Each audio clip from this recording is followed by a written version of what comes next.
On our wedding night, my wife Sarah wouldn't let me touch her. She said she was exhausted and asked me to wait, but every single night, she'd sneak down to the basement in the middle of the night. When she came back, she'd always shower, and there was this weird, creepy smell on her. I asked what she was doing down there. She said yoga. Yoga? At 2 a.m.? I couldn't take it anymore. One night, I followed her down. She caught me, spun around, grabbed my pajama collar, and yelled, "Get back upstairs. You can't go down there, or we're done. I want a divorce." I held onto the railing, shaking with anger. My parents bought us this house as a wedding gift. This is my home. Why can't I go into my own basement? Who does she think she is? I took a deep breath. Sarah, is that any way to talk to me? She still had a death grip on my collar. Her fingers were crazy strong. Mark, let's go upstairs. I'll explain everything in the bedroom. You can't tell me here? I pointed at the pitch-black basement. Why can't I go down? Don't I deserve to know? I'm doing yoga. It's my private space. It's not ready yet. She moved down a few steps, blocking my way. Why not? Because the timing's not right. When it's ready, I'll show you. I promise. My gut churned. I forced myself to stay calm. Fine, but did you have to snap at me like that?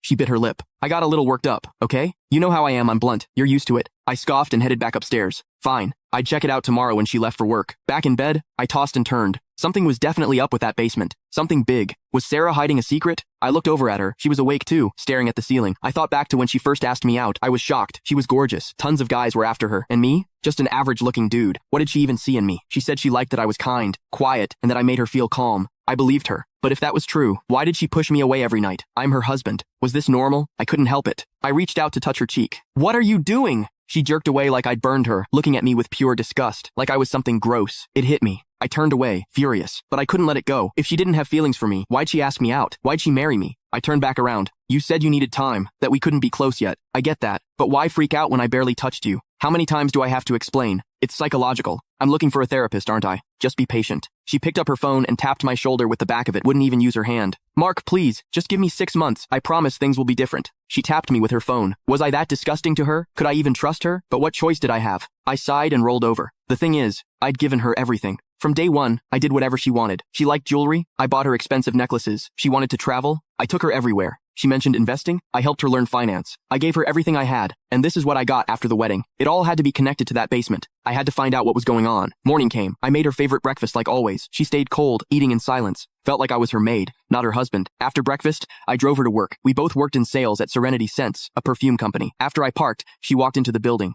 Once she was gone, I told the coworker I had to step out and left. I didn't take my car, grabbed a cab instead. I unlocked the front door, rushed through the living room, and headed straight for the basement. When I got there, I froze. The door was different. It had been swapped out for a reinforced door with a combination lock. No code, no way in. I pulled out my phone, snapped a picture, and started Googling how to crack this kind of lock. What are you doing? Sarah's voice came from the top of the stairs. She'd followed me home. She practically ran down the steps and slapped me hard across the face. What did I tell you? You hit me? You can find the full story in my bio. It's free.